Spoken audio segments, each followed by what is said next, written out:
Okay. All right. So today I'm going to continue talking about stability of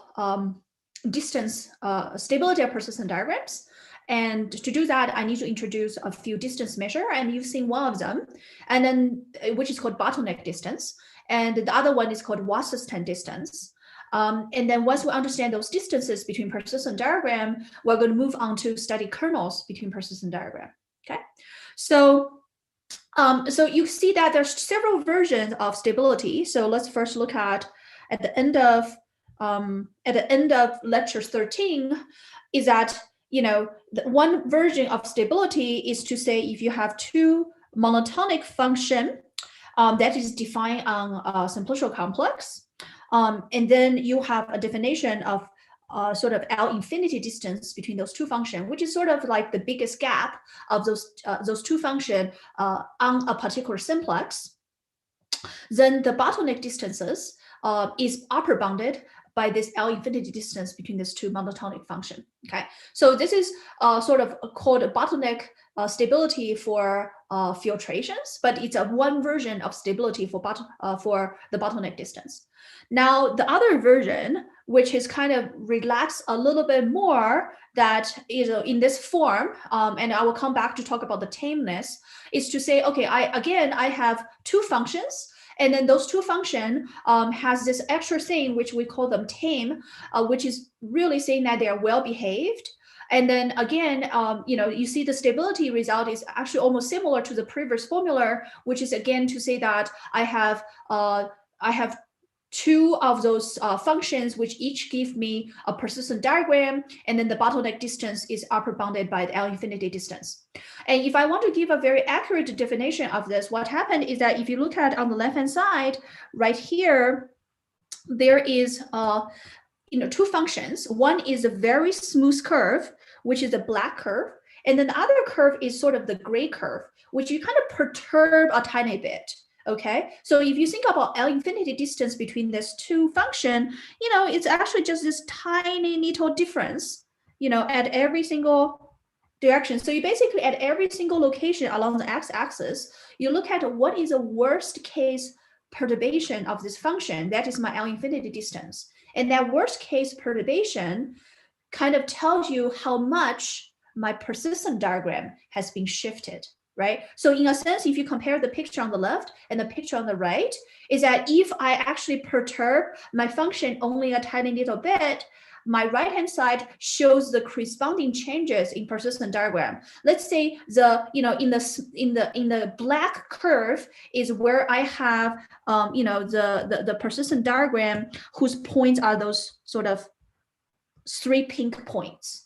And the gray curve on the left, which is my function g, that give rise to a bunch of points that is, orange, right? And because of this tiny perturbation, you see that there's also some sort of very noisy points that is very close to the diagonal, right? And then those points are essentially, if I'm doing bottleneck distance matching, most of them is actually going to map to the diagonal. Okay, because they're so close to diagonal, they will contribute sort of a tiny bit. And then all those other points, the pink point and orange point, they are sort of a small tiny shift. So all I'm saying is that this picture is showing that if I perturb my function only a tiny bit in terms of L infinity distance, the persistent diagram is only going to change a tiny bit. That's why we're talking about stability, is to say that if I'm using persistent diagram as a signature of my data, where my data now is described by a function, if I perturb my data a small amount, the persistent diagram only changes a small amount. And that's a very useful property with persistent diagram, because meaning that I can actually use persistent diagram for downstream analysis tasks, such as classification, right? Because without this stability, you cannot really use it for classification task because you don't have this notion of similarity between persistent diagram. All right, so now the interesting question again is what is the tameness, right? So I'm trying to describe to you what tameness means. It's a specific condition just to say this two function is well behaved. But on Tuesday we went through an example of try to give you a notion, but let me give another example of it. I'm going to clean up some of this picture here. So a function is tame if it has only finitely many what's called homological critical value, and all homology groups of all sublevel sets has finite rank. I give example of the sublevel set of a scalar function, but let me give another example with my favorite topological object, which is torus.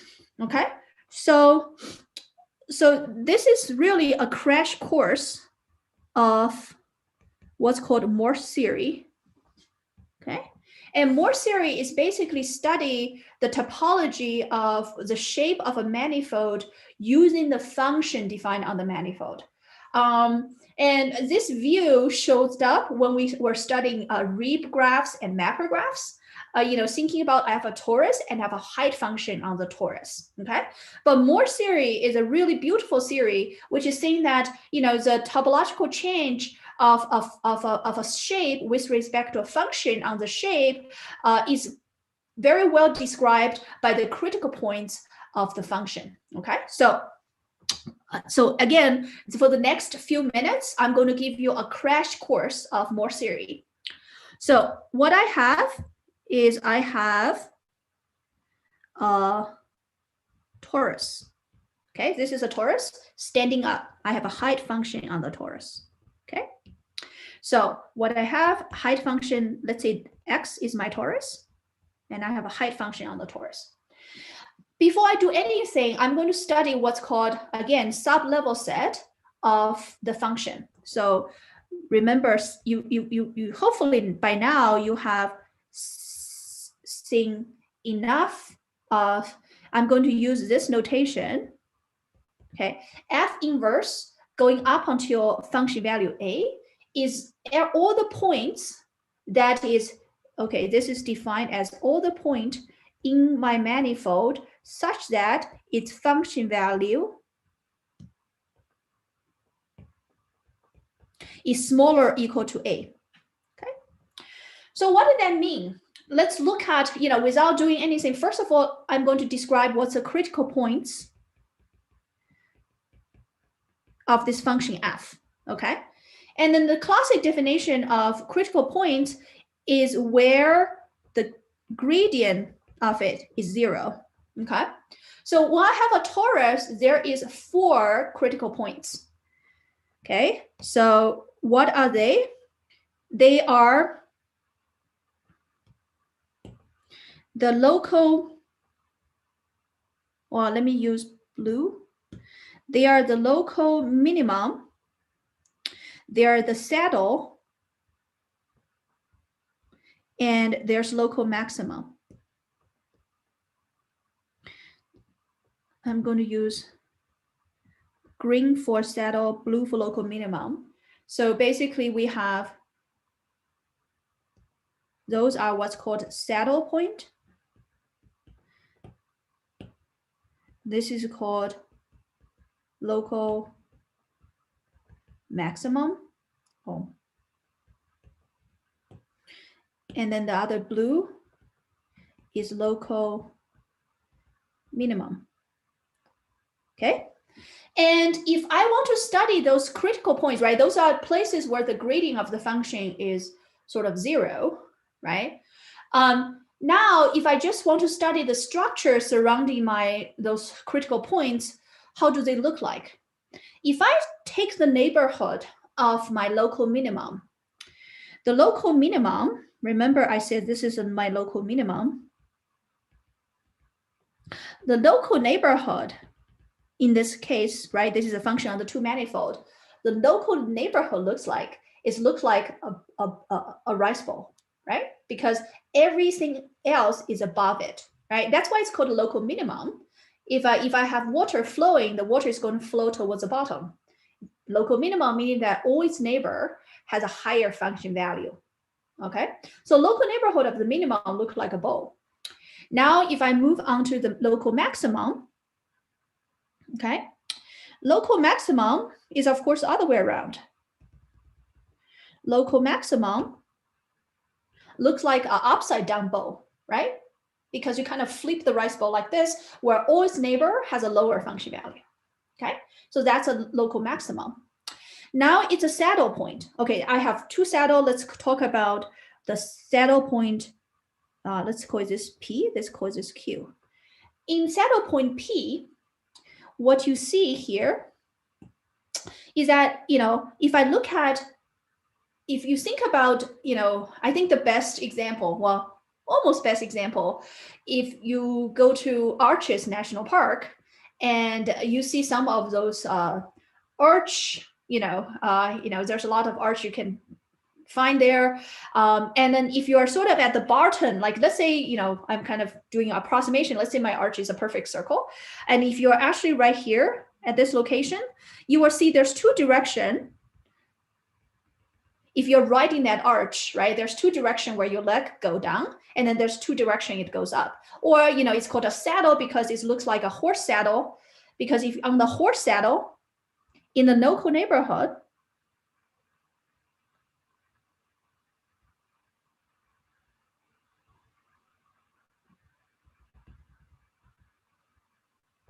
this is how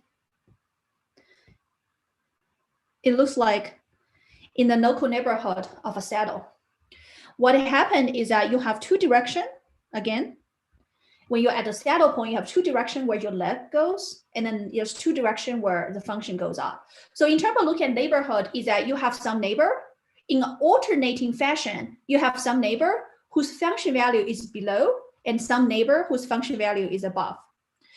If we're dealing with practical data set, of course, I'm replacing my torus by a mesh. Then what happened in the mesh structure is that in a minimum, what I look at in a local neighborhood, in one type of mesh structure, the minimum looks like sort of upside down tetrahedra, where, again, this is direction of the function. Again, what is all its neighbor? All its neighbors are those points, right? That is adjacent to it, that has a function value that is higher on it. Alternatively, it's easier if I actually just looking at the mesh structure from top down. In the local minimum, let's say this is the triangulation, and I have 6 triangles adjacent to the local minimum. Then what happened in the local minimum, all its neighbor is above, it's higher than its function value. So hypothetically, if this is my local minimum, all those neighbors has higher function value. And let me use use this sort of, if I'm using what's called piecewise linear interpolation, then I'm going to use sort of this green color to show that all its neighbor in pieces has higher function value. Now, for local maximum, I'm looking at the local neighborhood too. Okay, and then this is my local maximum. Then we know that all its local neighborhood, all those neighbors, has lower function value. Okay, and then if I'm at a saddle, this is where things get most interesting.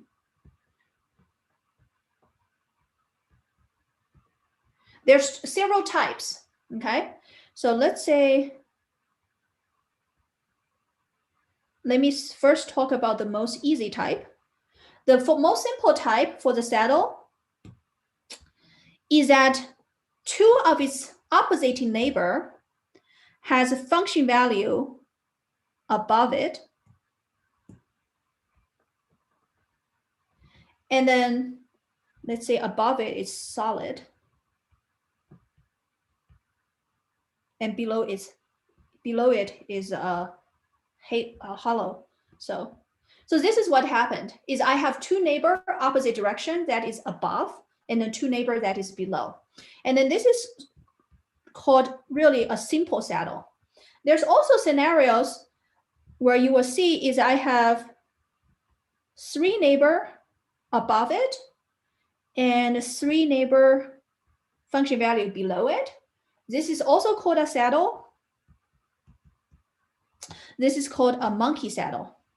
Why? Because remember, a regular saddle, you have the position where your two leg goes down.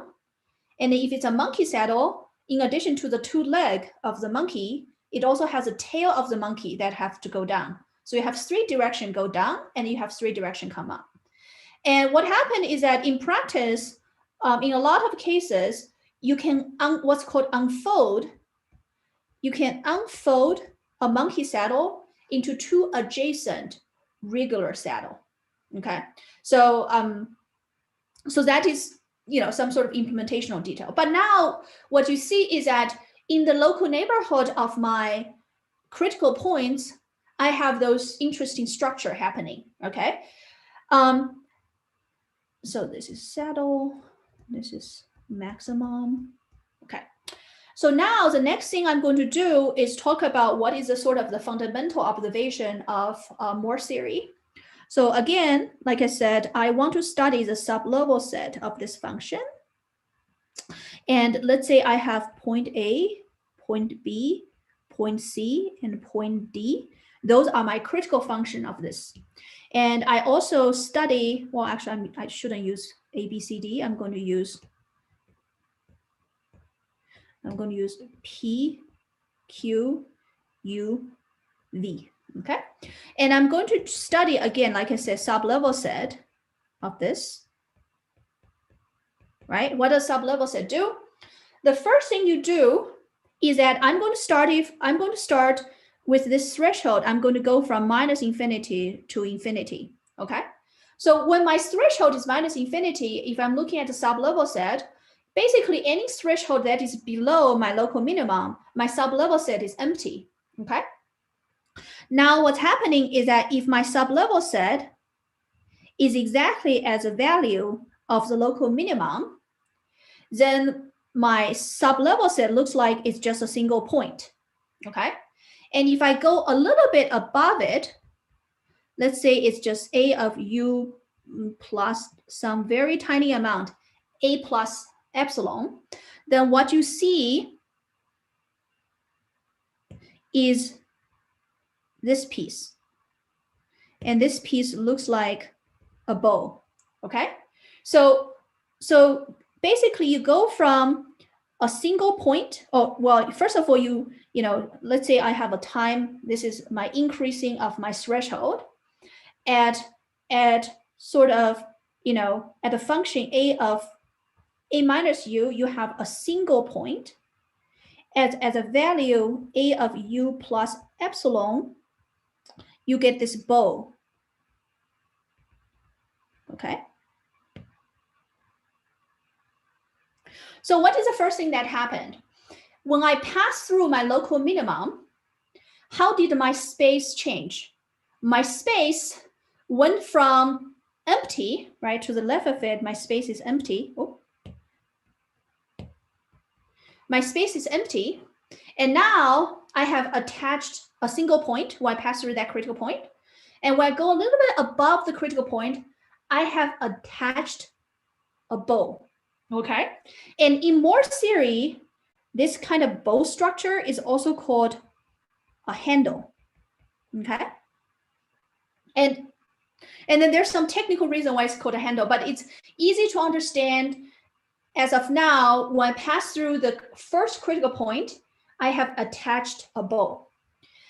And now what's happened is that as I increase my threshold, right, and I, you know, threshold maybe like somewhere here in the middle, this bow just keep growing, right?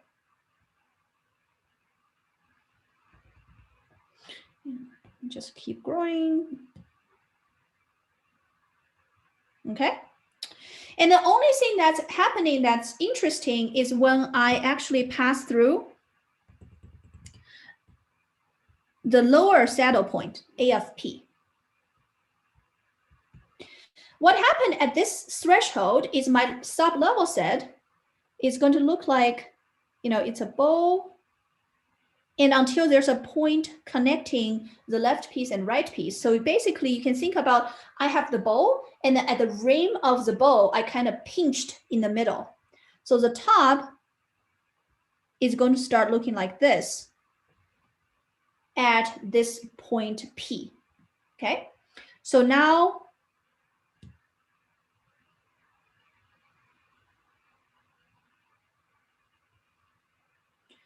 this is how it looks like.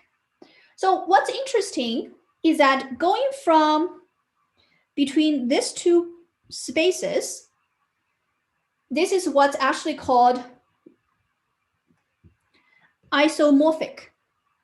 These two bows are isomorphic, is that, in a sense that I can morph from one space to another, okay? So for example, I can shrink this bow back to a bigger bow to a smaller bow. But the problem is once you pass through this saddle point, after you pass through it, if I do A of P plus epsilon, so a little bit above it, you start seeing this cylinder shape.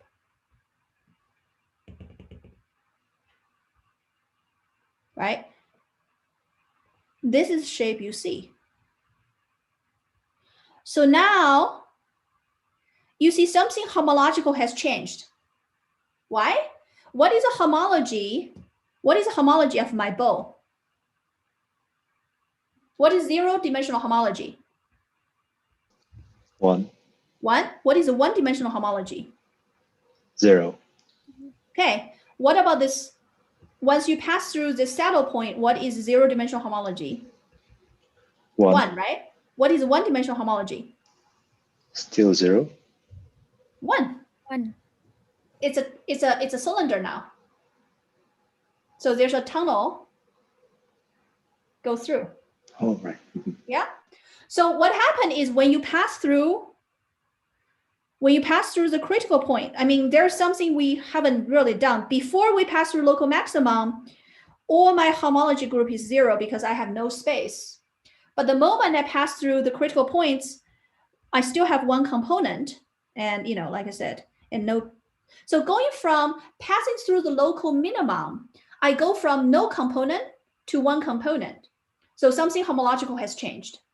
Going from this bow to this cylinder, I go from no loop to one loop. So again, something homological has changed. That's what I mean by homological critical value. The height value associated with those critical points are the value where the sub-level sets change homology. Okay? But the definition mathematically is slightly variant, but it's actually equivalent, is to say that it's a homological critical value if there's no epsilon neighborhood such that the mapping is isomorphism. What did that mean? That means, for example, in the neighborhood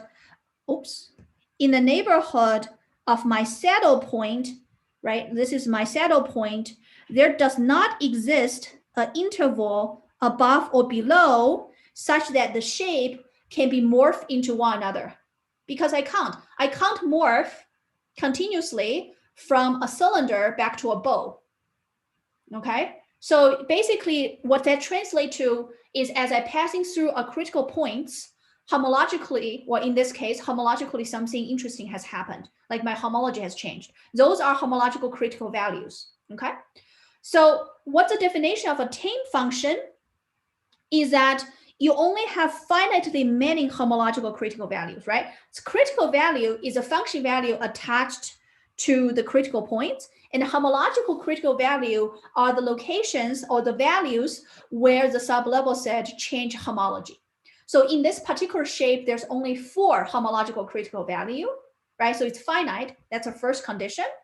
The second condition is all homological groups of all sublevel set has finite rank. Okay, so far what I have seen is that, well, at this sublevel set, there's one component, no loop. At this level set, there is one component, one loop. And later on, you will always see there's always a one component and one loop or zero loop and so on and so forth. Okay, so now what's happening is that when they say that the tame function is a all homological group of sublevel set has finite rank, it's basically trying to quantify how well behaved the underlying space is. When you have finite rank, that means my homological groups has finite number. Well, the Betti number is finite. That's what it means. Okay, so when we talk about number of components, it's a finite number of components. Number of loops is a finite number of loops. If there's voids, it's finite number of voids. Okay, so basically when I see a function is tame, it's got rid of other function that is, like I said, a pathological scenario. For example, the topologist sine curve, I think, right, is one of those pathological cases where it kind of oscillate infinitely. So in this case, I think the homological rank is not finite. All right, so that's what it is, right? That's behind defining a tame function is that, it's basically, in most practical scenarios, the function we're dealing with, we assume they're well behaved in the following sense. But let's finish up the Morse theory, right? So this is kind of embedded in here. So now once you pass through the first saddle point P, you get this kind of cylinder shape. And as you go along the direction, if you say I'm at this height value right here, the cylinder just grows and grows and grows until you reach the next saddle point. All right. And then again, when I say going from here to here, again, the argument is when I pass through this point, I attach another handle. And this is where it's interesting to use the word handle. I mean, this is precisely, at least my motivation or my justification why they call it as handle is actually this shape right here. It actually looks like I take a bow and I could kind of glue a handle to it. That's really the effect of it, right? If you think about how to turn a bowl into a basket with a handle, you need to sort of glue a handle on it. In fact, we actually glue a handle that is made out of a rectangle, okay? So essentially, the effect of passing through the slowest saddle is actually attaching a handle to my bowl and making into a basket, okay? And then as I go along, the walls of the basket just grow into a cylinder. So that's why, it's called a handle, is you're attaching a handle. Now, the next thing you do is when you're at, A of Q, you again start glue things together. Oh, not the best drawing of my loop. Okay, and now your shape looks like this. So basically what happened is that my cylinder grow, and then the end boundary of the cylinder glue together, okay? Again, something interesting has happened. My Betti 0 is always 1, but how many loops do I have now? 2, right? So again, something homological has changed, okay? So I pass through this critical point, something homological has changed. And then again, Q is a homological, the function value AQ is a homological critical value. Now I keep growing, I'm going to run out of space very soon. Right before I reach, I'm going to see a very skinny torus now. Right before I reach my local maximum, right? These two loops just grow into one loop, and it's basically like a water jar, okay? And when I pass through the last bit, when I pass through the top local maximum, it's attaching an upside down bow, right? It's kind of cap it off. That is really the last step of it, okay? So again, when I pass through this, the last step is I basically gets back my entire torus. Okay, and I see I'm attaching a handle. I'm essentially attaching sort of a upside down bow, right, in a way. Okay, so what does Morse theory tells me? Morse theory is saying that, all right, if I am away from my critical points, then the shape is sort of can be the underlying sublevel set can be morphed into one another. So in other way, there is some isomorphism going on. So for example, when I'm away from any of my critical point, let's say I'm away from my critical point, this is my function value B, this is my function value A, then the sublevel set at A looks like, well, let me actually draw it directly on it. The sublevel set of A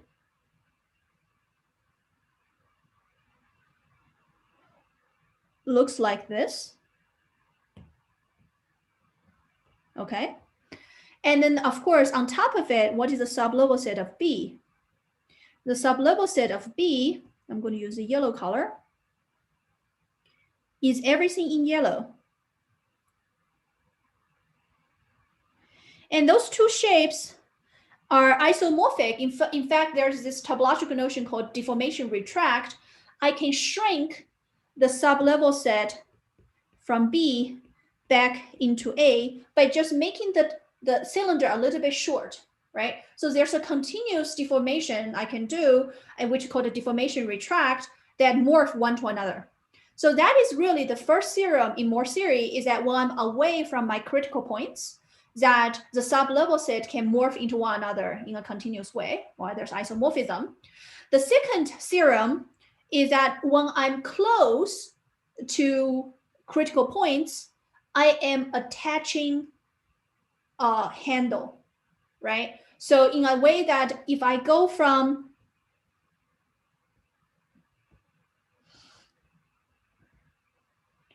if this is A, well, actually, let's do,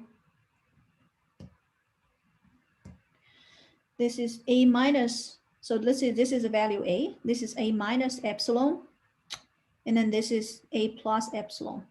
And you know, at A minus epsilon, the shape look like a bow. At A plus epsilon, the shape look like a cylinder, right? So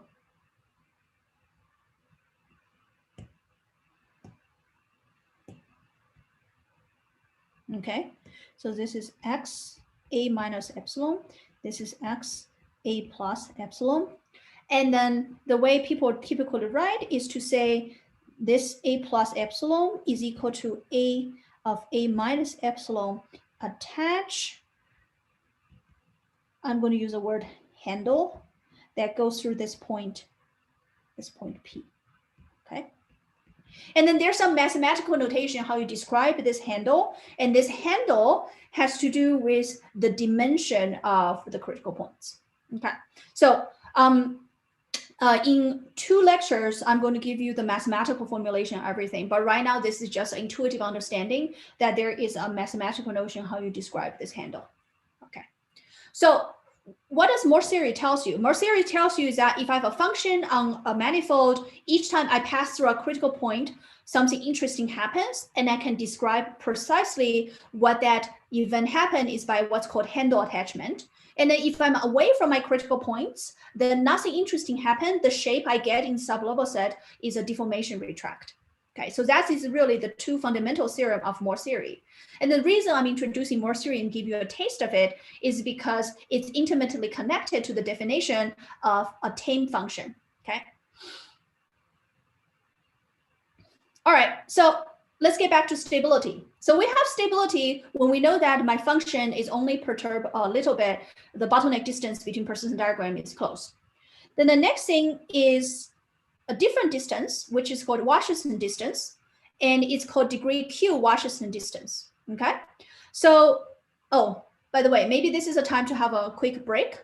We'll come back and describe Washington distance. We'll come back maybe at 9:50, so easy. Any questions so far? I have a question. Yeah. The function you use in Morse theory currently is just the dimension of the embedding, right? Well, right now it's a scalar function. Yeah, it's always a scalar function right now. I think it's just one dimension, or it's a value of one dimension of this 3D embedding, right? It's a real value. Well, okay, so the Morse theory is that you have a real value continuous function defined on a compact manifold, right? So when I say scalar function, it's only right the range of the function is a real line. So you can use arbitrary real value function, right? It has to be continuous. Yeah. But I think if you use arbitrary continuous real value function, the shape of the manifold maybe does not correspond to the, I mean, the saddle points or all those critical points in the real space. Let me put it this way. Depends on how you define the function. You're going to get a different definition of the saddle, right? Yeah. So, I mean, the very obvious example is that if you have a torus, I can go height function this way. I can also go height function this way. Yeah. Right. Yeah. If I even tilt my height function, I'm going to have a different saddle point. You see what I mean? Yes. Yeah. Okay. But in some sense, the beauty of it is that even if you change my height function to a different function, right? I mean, it's still a height function, but with an angle.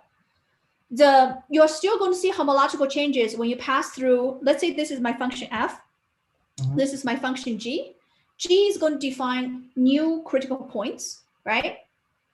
And again, you're going to still have the same property as I said before. Within the new function, when I pass through the critical points, something interesting happens homologically. And if I don't pass critical points, there is a deformation retract between the sublevel set. Yeah. Right. So in a sense that it's not a specific single scalar function that satisfies this. It's a family of functions. Yes, but it still need to have something to do with the spatial structure with the manifold. Well, that's actually what's the beauty of it, is that you're in some sense by the sort of the shape underlying manifold, like it's still sort of captured even if my function varies. Yes. You see what I mean? Okay. Yeah. But this is really what's behind the sort of using a height function to study protein, is that in studying the shape of protein using like what's called elevation function, it's actually taking a shape of a protein and it's looking at height function from all sorts of directions. And then there has been recent result to say, if I collected the persistent diagram of this shape for all possible direction, I can reconstruct the shape from the persistent diagram. Wow, okay. All right. Okay. Thank you. Yeah, so let's talk about the next distance, okay? The next distance is called Washington distance. And the idea is, remember in the bottleneck distance, you're going to find some sort of matching. And Washington distance is the same. You're going to have two persistent diagram X and Y, and you have sort of a matching between the points. But instead of looking at just L infinity distance, you're looking at sum of sort of L infinity distance to the Q's power, right? So this summation is sort of differentiated from bottleneck distance is because in some sense, I would like to take all pairs distances into consideration when I measure the distance. Okay, so it's basically the point and it's matched point to the Q's power. And of course you take, the square root of 1 over Q. And then the typical value of Q is 2. People like to use 2, okay? And again, what does this do? This is, again, I have assignment of assigning a point from the first persistent diagram, to the second persistent diagram. So you have this kind of assignment. Okay, well, not the best drawing. Just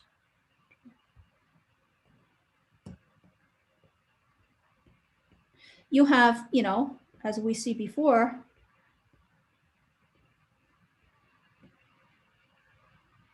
okay, you have those assignment. Okay, those arrows, those black edges correspond to assignment, and then this assignment, giving a particular assignment, you can look at the cost of that assignment. And then the cost of assignment is a sum of, if Q is equal to 2, the sum of a squared L infinity distance, okay? So all the pairs is taken into consideration in the Washington distance. And you do that to try to optimize or minimize that cost across all possible matchings or possible assignment. And the algorithm to compute this is, obviously you can translate into an assignment problem, okay? So, and that can be done with Hungarian algorithm, which is find a perfect matching in a bipartite graph with the minimum total cost, right? Because you are talking about, you know, assigning a set of points from the first diagram to a set of points to the second diagram, and you want to minimize the cost, right? Minimize the sum of the cost, okay? So the cost is defined as a sum. So the algorithm, if I were going to do this sort of naively, Hungarian algorithm, I think is a running time of n cubed, and it can be quite expensive. The good news is that there's actually software that has been made available to compute both bottleneck distance and Washington distances when you provide a pair of persistent diagram, okay? And it's called Hera, and it's developed by Kerber and his co-authors back in 2016. And what Hera does is try to use some sort of geometric information in the space of persistent diagram to sort of approximate some of those distances. So what's the beauty of Hera is that for really large persistent diagrams, they are going to try to approximate the bottleneck distances and Washington distances instead of computing it exactly, okay? And it works pretty well in practice, okay? So for example, if I go back to the mini project that you submitted today, you know, once you have computed the persistent diagram from all those images, right? Imagine now I have a large collection of images. One thing I can do now is I can compute, say, pairwise distances of the persistent diagram using the bottleneck distances or the Washington distance, and you can cluster those persistent diagrams.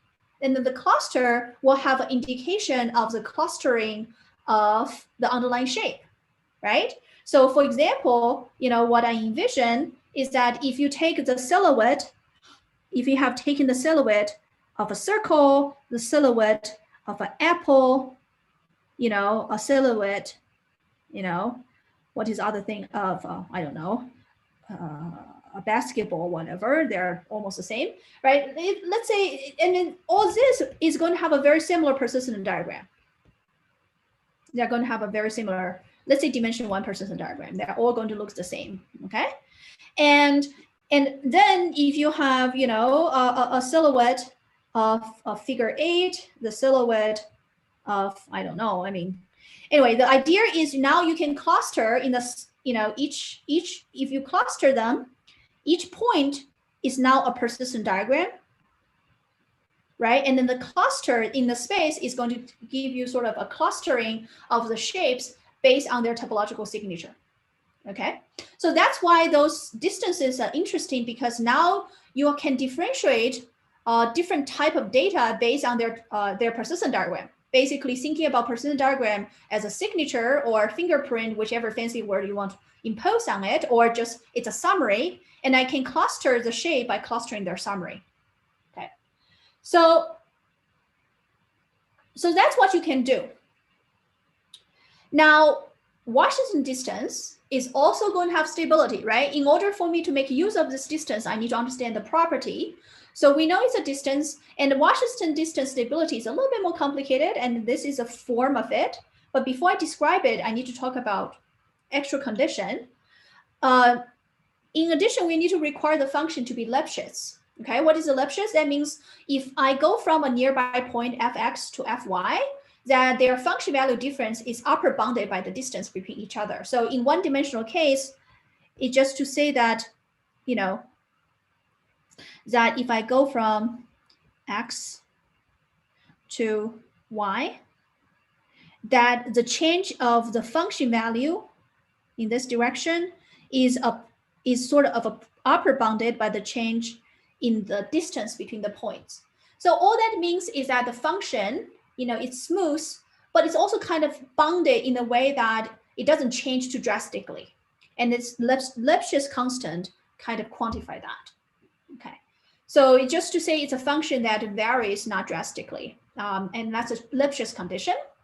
And there's also something, because we're talking about simplicial complex, there's some property associated with simplicial complex, which we're using MESE as an indication of the maximum distance between 2 points in a simplex, right? If you think about it, it's sort of like the diameter of the simplex. And then there is some other parameters, which is minimum number of simplexes whose sort of the mesh parameter is smaller or equal to R, right? So this is the second and the third parameter we're describing has to do with the mesh quality and resolution. And the last bit, you know, again, this is all technical definitions, is to say the triangulation grows polynomially if there are constants C and J such that this parameter is upper bounded by Lipschitz constant over R to the power of J. All that is saying is that my underlying mesh or this simplicial complex is sort of well behaved. Now, what is the stability results? It's saying that if I am having two functions on my underlying space, and then they are tame and Lipschitz, and the underlying triangulation of the space is well behaved, then there are some constants such that for the degree Q Washington distance between these two functions, the Washington distance is upper bounded by this constant times L infinity distance between the two functions to the power of 1 minus K over Q, for Q is bigger or equal to K. Okay, so this, it's still a form of stability, but it's a slightly more complicated than a stability of a bottleneck distance. All right, so of course, when you look at this, you have to think about when does this, you know, make sense, right? So first of all, my K has to be smaller or equal than Q. Okay, that's the first thing. But what if K is equal to Q?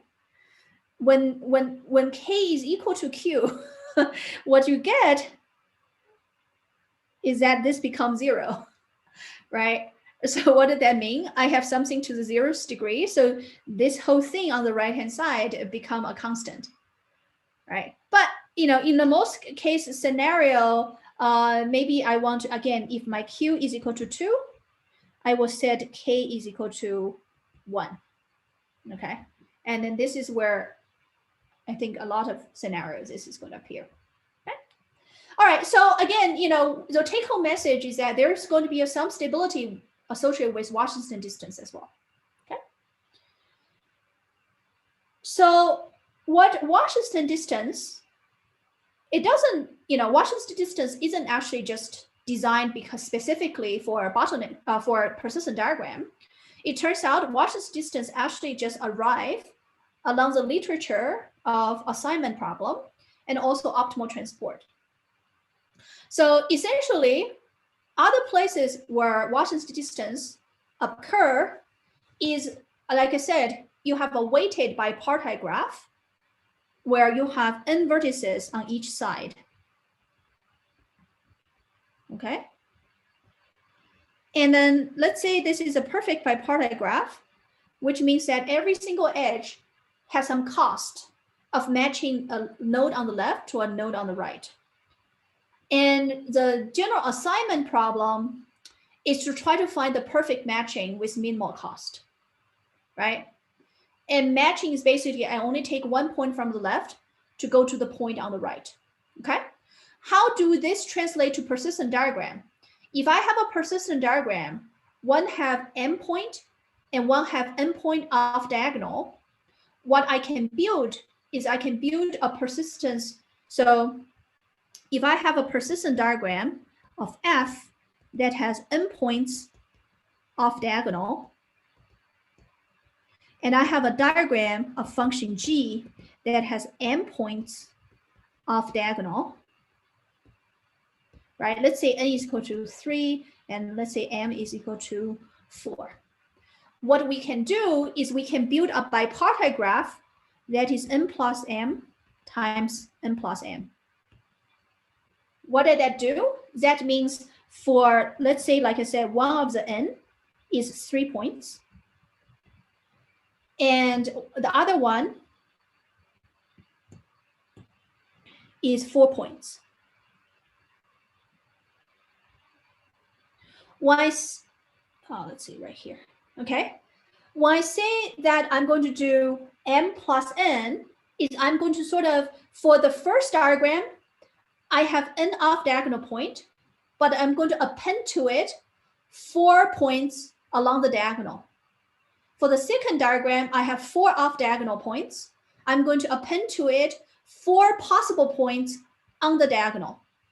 Now, if I'm doing this perfect matching, right? If I know that if I take a diagonal point and map to a diagonal point, I'm going to say it has a 0 cost.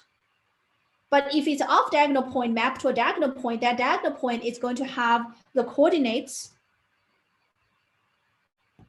that is exactly its projection.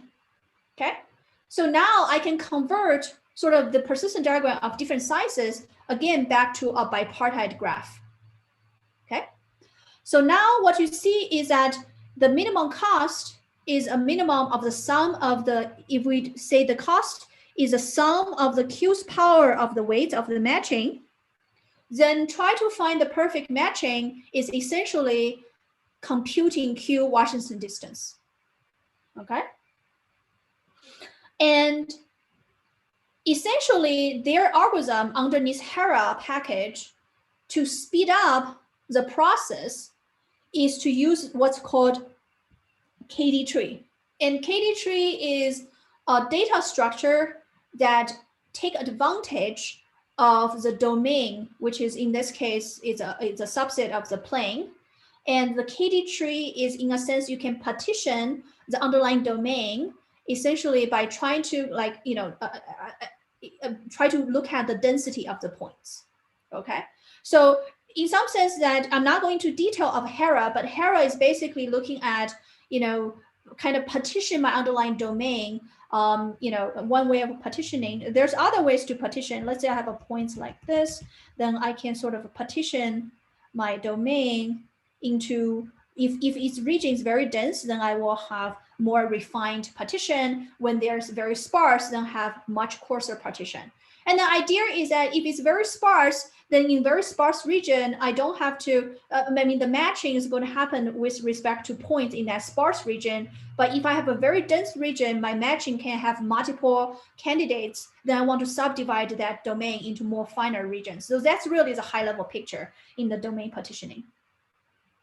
So Kara is using that. Okay, so now what's interesting is that, well, with the persistent diagram distance, like bottleneck distance, Washington distance, you can already doing quite a bit of data analysis tasks. For example, like I said, you can use those persistent diagram for shape classification or a shape clustering by just computing the persistent distances between them and then do sort of a projection. The other way where we have done before in my group is you have a time varying social network, and then you turn each of the social network, which is a graph, a weighted graph, and then you turn the weighted graph into a persistent diagram, and you can compute the pairwise distances between the persistent diagram. And you can kind of cluster those sort of instances of the time varying social network into clusters where they corresponded to sort of, in our example, they corresponding to sort of different days of the week, depends on which event is happening. So you can, again, sort of using that as a way to detect sort of special outliers in a time varying social network. Okay, so with the distance, you can already do quite a bit.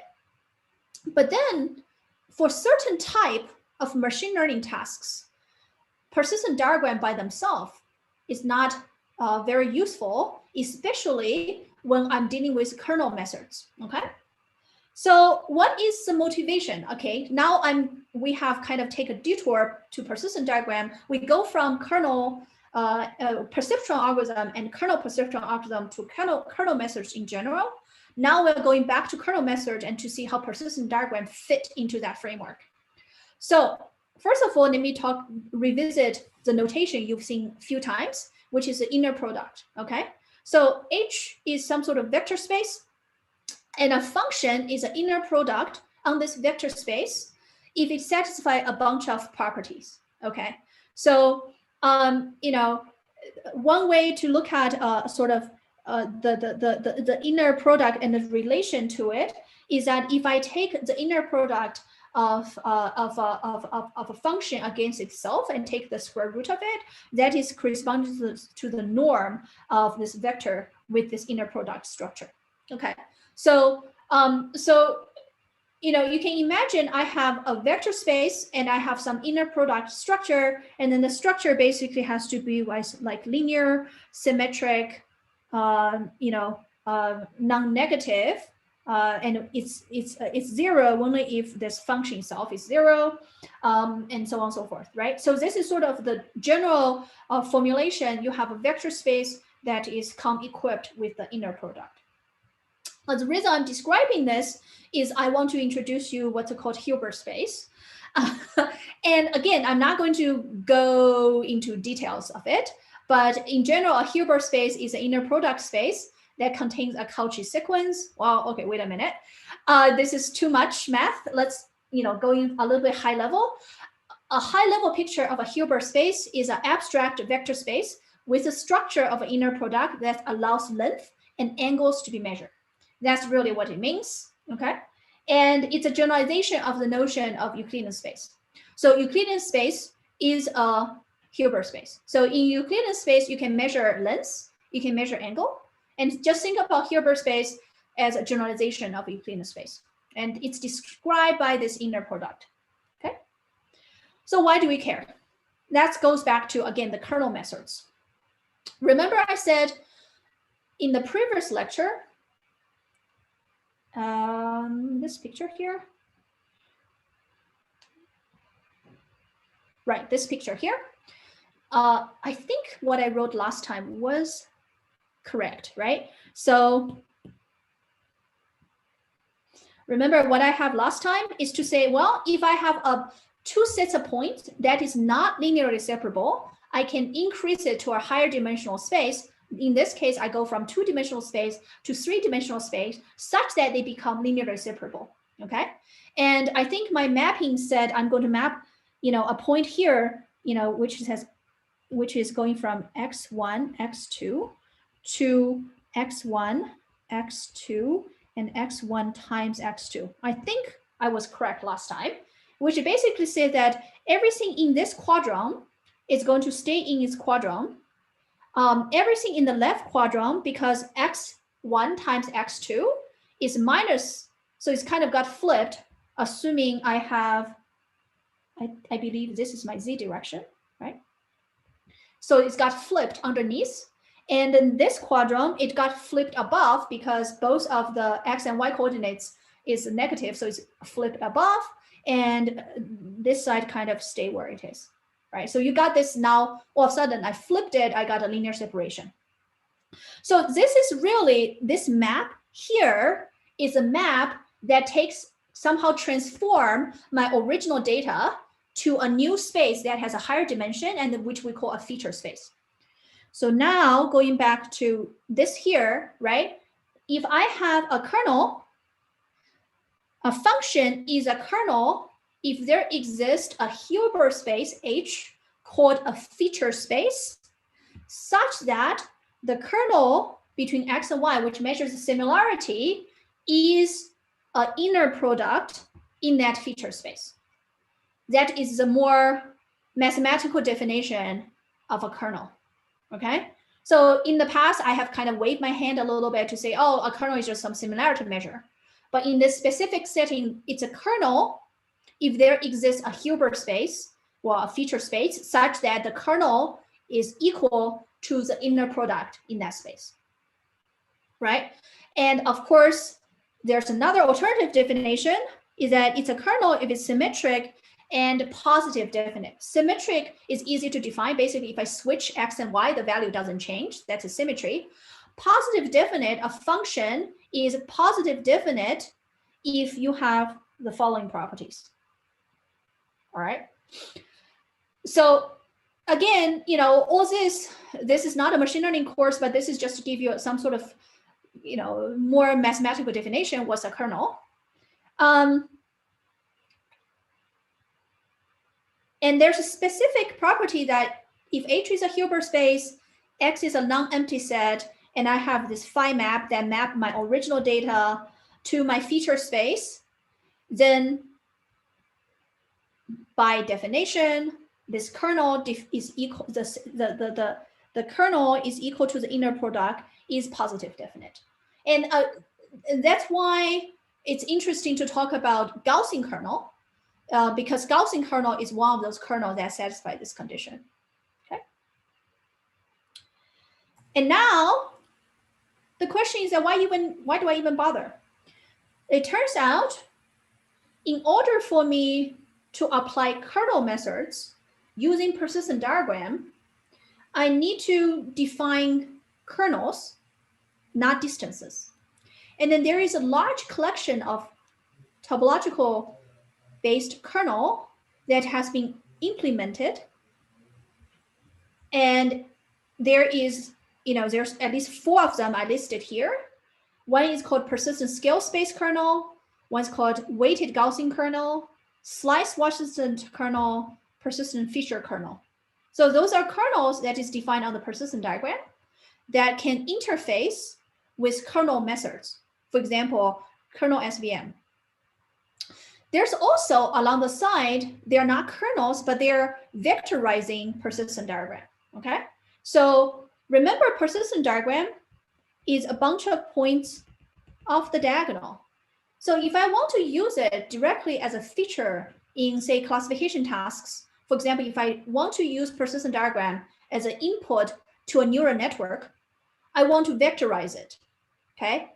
And then, so there's ways to vectorize it. Specifically, persistence length image is the one that turns the persistent diagram literally into an image. And of course, you know that an image has pixel. If you linearize the pixel, an image is a collection of pixel, or you can treat it as a collection of it's a matrix of values, and you just go from row to row. You can linearize it into a vector, right? So that's one way of vectorization. So if you turn the persistent diagram into an image that basically become a vector of values, then you can use that for downstream analysis. And then there's other versions of how to vectorize it, which we are going to cover. We're going to discuss next Thursday. Okay. Oh, a quick reminder: we don't have class next Tuesday, so take the day off, relax. Binge watching Netflix, whatever, or go out and take a hike, right? But that's supposed to be the day where we kind of we don't have a formal spring break, but that is a day we have it off. All right. So I have a question. Yeah, go ahead. I'm a bit lost in how this all relates to Morse theory. Oh no, this is not related to Morse theory now. Okay. We have switched our topic, right? So everything before here, we have been talking about persistent diagram and the distance between persistent diagram. And I said with the distance between persistent diagram, you can already do some machine learning tasks, things like clustering and potentially classification. However, in order to, in some sense, fully utilize the power of persistent diagram, especially if I want to use kernel methods on them, which, as I mentioned before, kernel methods has this advantage when things are not linearly separable. If I map it through a feature map, I turn it into something that is linearly separable, right? So kernel method is a very popular collection of methods in machine learning. So if I want to interface topological information in the persistent diagram to those kernel-based machine learning methods, I need to go beyond this distance because I can't use bottleneck distance or Washington distance in a kernel methods.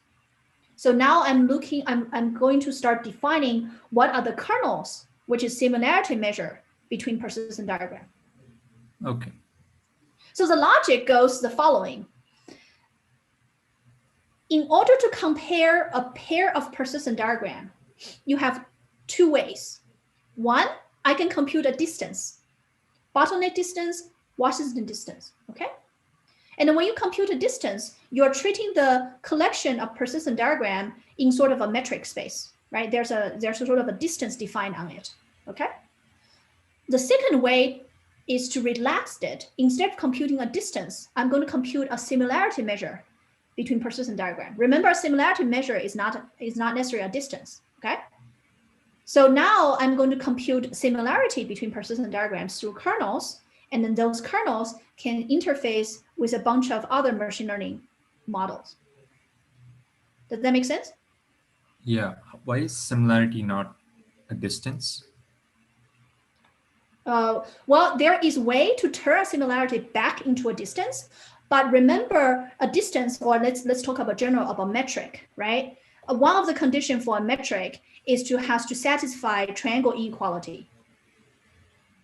Right. A similarity measure doesn't have to satisfy that. Okay. Mhm. Right? All right. Well, there's other, in order for it to be a distance metric, there is all this metric property you need to satisfy, right? And a more relaxed notion is a similarity or dissimilarity measure that doesn't necessarily satisfy all those conditions. Okay. So before I go into those kernels on persistent diagram, we need to first talk about one applications, and I have a reference here. This is one of the few kernels that comes in. So what happened here is that this particular paper back in 2015 is looking at two types of tasks. One is try to do shape classification and retrieval. And you see here, this may be of interest for people here who are with a graphics background, right? So here you have multiple human mesh, right? The shape of different object doing different kind of movements and so on. And then they have different body mass. And the idea is, they are all mesh structures. So their surface are all triangulated and everything. So the idea is I would like to find ways to classify them. Or retrieval. Retrieval is to say, I give you another shape, finding in my database all the other shape that is similar to my given shape. That is one of the retrieval question. Classification, of course, is I want to separate those objects by coming from one person versus another. For example, perhaps this is from one single person and the rest is from another person, right? So we want to kind of classify them based on, which human object it's coming from. So here, when they try to construct persistent diagram, it's going to try to define, in this case, they are using what's called heat kernel signature. And if you're interested, you should read the paper. And then the heat kernel signature is basically one type of function defined on the shape that is more intrinsic to the shape. So it's, instead of defining a height function on it, you are defining sort of like a heat kernel, which is basically on the high level, a heat kernel is to say, if I start with a sort of a heat source on the surface, how does the heat propagate over the surface? And depending on the local curvature, in some area, it's going to be the hot spot. In some area, the heat is going to kind of diffuse really quickly, right? So that's sort of the high level picture. So the first task is they want to do shape classification and retrieval. The second task they will try to do is they try to do what's called texture recognition. So all those are image patches, a different texture. So they again want to use persistent homology to try to recognize different textures. So again, it's a classification problem. So now what do? Is they have a way to build a filtration over either shape or texture. And then what they get is a collection of persistent diagram for each of the shape. And then what they do is instead of, defining pairwise distances, they have this particular kernel here. So remember, now the kernel takes a pair of persistence diagram and measures their similarity. Okay, like I said, there's multiple collection of kernels there are out there, but let's say they use one of those kernel.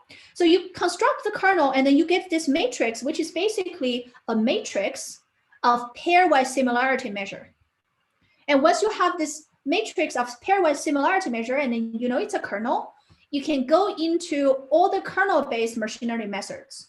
And one of the most classic one is called kernel SVM, right? What is SVM? SVM is used for classification tasks. And once I have, kernel SVM takes as input a kernel. So within this kernel, I can, with those kernel defined on persistent diagram, I can run kernel-based SVM for classification tasks. So that's a high-level picture of this work and how to interface persistent diagram with sort of kernel-based methods. So let's talk about the first kernel. Again, my input, remember, think about on high level, the kernel is a measure of similarity, but mathematically it's a special type such that it's actually defined an inner product in this feature space. But if I have a pair of persistent diagram F and G, and be careful, it has to be a fixed dimension. So basically, I'm either compare the similarity between 0-dimensional persistent diagram or 1-dimensional persistent diagram, right? So I have to fix the dimension of the diagram first. So now what's called persistent scale space kernel is having this form. Okay. It actually looks very much like a Gaussian, because what happened is that it takes a point P from the first diagram, a Q from the second diagram, and it's kind of look at the distance squared over some bandwidth parameter epsilon, right? So in this case, sigma is just a parameter, right? It's treated as a bandwidth. And then the important part, it's actually measuring the distance between those points in the persistent diagram, okay? So what is happening? I'm going to take all pair of points in both persistent diagrams, sum over together. And of course, I have P and Q, that's fine. It's just 2 points from persistent diagram. But I also have this thing called Q hat or Q bar. Oh, sorry, Q bar. What is that? That is just a reflection of the points across the diagonal. And there's some very technical reason why they want that. Okay, so basically, not only the sum over pair of points in the persistent diagram space, which is in this upper left triangle space, they also reflect the points across the diagonal and also measures the distance between them. Okay, so what this does, in some sense, you can think about it's like putting tiny Gaussians over pairs of points in the diagram and kind of sum them together. That's roughly how it looks like, okay? So that is the first kernel. So essentially what this kernel does, it defines a similarity between them, okay? So again, what's interesting, if you imagine the two input persistent diagram F and G to be close, then you know that their corresponding points has to be close, right? So then if they're close, then the similarity is high. If they are far away, then the similarity is low. Okay, so remember in the classic Gaussian kernel scenario, right? You have this shape, and this is where P minus Q is equal to 0, right? This is when their distance is equal to 0, you have the highest similarity, right? So this is a similarity measure between two persistent diagrams. Okay, so that's what's called persistent scale space kernel. And again, when I'm defining such a kernel, I also want to understand this property. It turns out that, okay, this D to be the set of persistent diagram. And I have a parameter sigma, which I will call the bandwidth parameter. And, there's some technical scenarios, but what you can show is that, this symbol is a set of L2 functions. L2 function is what's called square integral function on the domain. And then my feature map takes my space of persistent diagram to this new space, the set of L2 functions. This this is exactly my feature map associated with this kernel. And it turns out, in this case, my kernel that you see the form is exactly the inner product in that feature space. Okay, so what is the property associated with the kernel? There's some form of stability. It turns out this is degree 1 Washington distance. We just saw Washington distance in the previous part of today's lecture. It turns out that in the feature space, right, in the feature space, using this kernel in the feature space, their distance is upper bounded by this constant times the Washington distance. Okay, that is sort of the nice property of this particular kernel. All right. And so that's sort of the end of today's lecture, right? So what happened is once you have this persistent scale space kernel, this is what they did in this machine learning paper, right? They are using this particular kernel to do classification and texture recognition and so on and so forth. Okay, but again, this framework I'm showing here, it's not restricted to this particular scale space kernel. There's a collection of other kernels that you can play with. There is actually a sort of a conjecture that across all the collection of kernels, there's not a unique best one, right? In a sense that there was a conjecture some time ago to say that actually it doesn't really matter which kernel you end up using. At least it's a reasonable representation of the information in the persistent diagram. It's probably going to achieve very similar results. But it would be interesting. I think it would be interesting to look into the fine level of detail among those kernels. All right. Okay. Any question?